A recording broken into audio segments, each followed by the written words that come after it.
How y'all doing today? We got this nice little buck my buddy brought over. We're gonna do a European mount for him. We're gonna be using an X-Acto knife. We got the pot rolling. Just try to bring it up to a simmer. We'll get more into detail on that. But to prep, you really just need an X-Acto knife, maybe a pair of pliers. I don't usually use them. You're gonna need a pot with hooked up to propane, with a splash of bleach, a little bit of vinegar in there, and the rest water. You're gonna obviously need propane and a burner, but that vinegar eats the oil off and crap. Bleach keeps it white. But I'm gonna throw a time lapse on here and get started.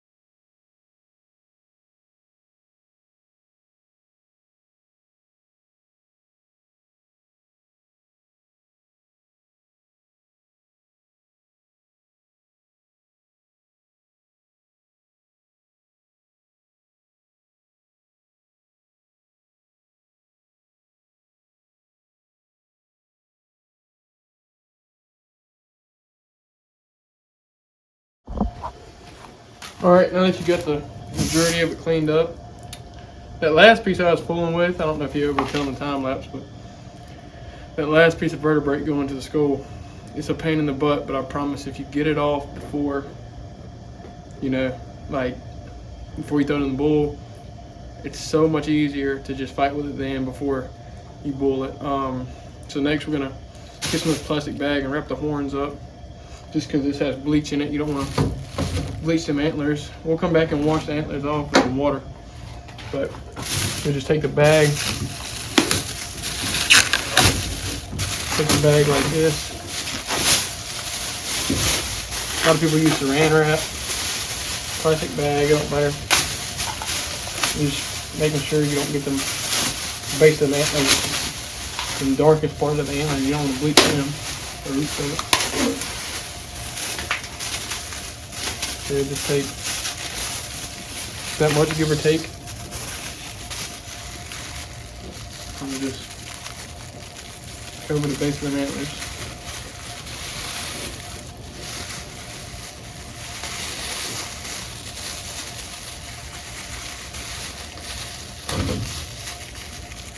I'm gonna get some masking tape to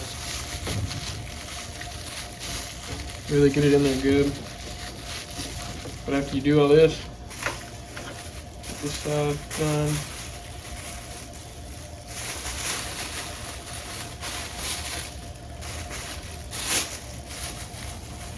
A lot of people skip this part, and that's why a lot of the darkest part, some of the most chocolatest part of the deer antler is all white. Not what you want. So get that like that. I go get some tape and throw it in the pot. Alright, so now we got it all taped up. Nice little buck. You're gonna go in here to the bull. And that's really where you want it sitting, right there. And you're just gonna let it go for a few hours. You do not want it going on like a raging bull. You just want it simmering just how it is. And you're just gonna let that cook down for a few hours, just like you would eat normal meat. You should get it till it's cooked, and we'll come back. All this right here at the top of the head, that's that oil and greasy stuff I was talking about. That vinegar is going to really help get it knocked off.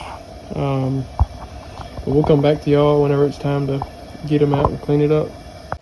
Alright, so it's been about 40 minutes. You can see the water level starting to drop down in there. You can see it's starting to get nice and stuff's all coming out of it. But that's what we're looking like so far. It's cooking up good.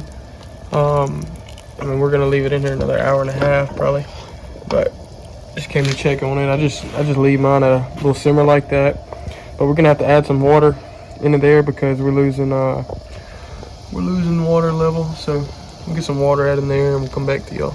All right, now we got the water level back in, but that water was cold. I mean, it's 30-40 degrees out here. What I suggest is definitely use a good regulator on your burner, because now I can turn this back wide open and get that water to a boil back faster, and then I'll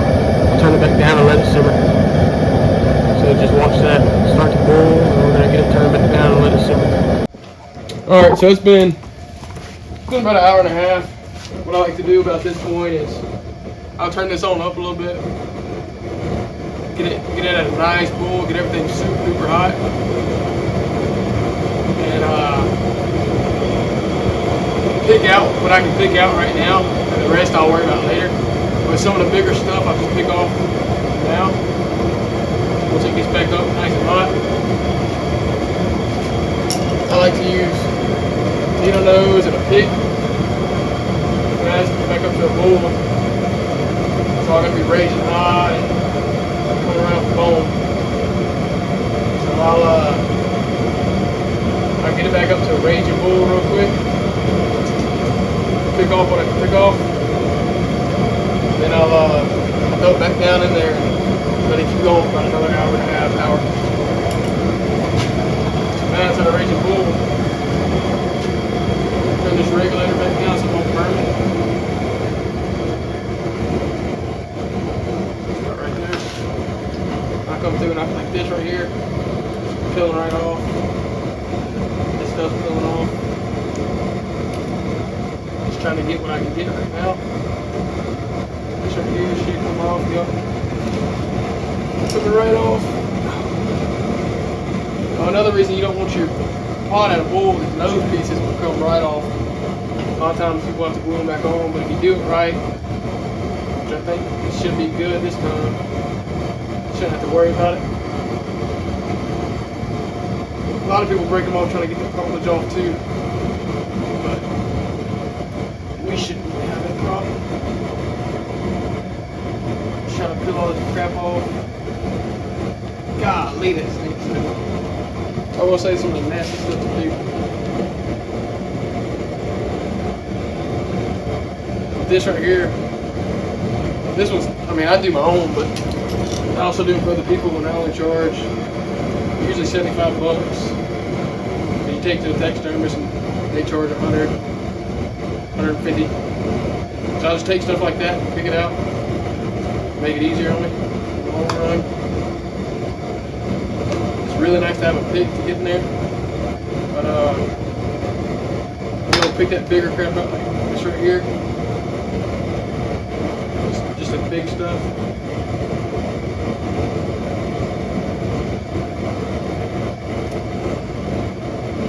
We'll throw it back in there and let it get hot. Keep picking at it for another 15-20 minutes and let it boil the rest of the way. Alright, so now we done picked at it for a few hours, and it should be, it's been like 3 hours on boil. Should be about done. I mean, that's it from just picking at it. We're gonna hit it with a water hose one time, see what we can knock off.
There you go. Now we got a few little pieces to pick off, like this right here.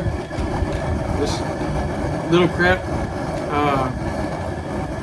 But other than that, that's your basic from the bull. I don't like the pressure wash. I'd rather boil it longer because a lot of times you lose these pieces right here on the front of the nose.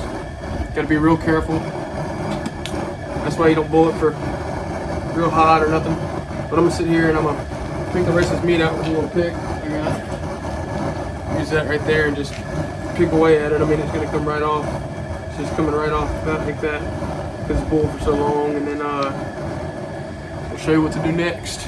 Right now, I'm gonna throw it back in that water, get everything warm back up, and we'll come back to you.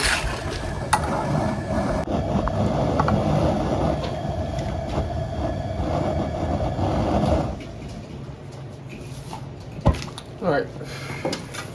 So now that you get all that done, you're gonna take some paper towels, move all your tools up there, bring the deer head over here to you, set it on this because you don't want everything bleached. What I like to use is this Salon Care 40 volume. I don't know, we just always used it, but let me clean this up real good. Get everything off you can. Try to dry it out as much as possible. Just remember to be real careful with the nose. Now, what I forgot to video is I took salt and I put it on the back of this deer head where all this little bit of fat is and stuff that wouldn't come up. You just take salt, put it right there, and it'll cure. You just want to make sure you get everything really. Make sure you hit it all with salt if you don't get it, if you can't get to it. A lot of y'all ask about the brain, how to get the brain out. What I like to use is needle nose pliers, and after boiling it for so long, it works the best. But take this Salon Care 40 volume, you put your spot out right here, just dump it out. Don't let it go on your table.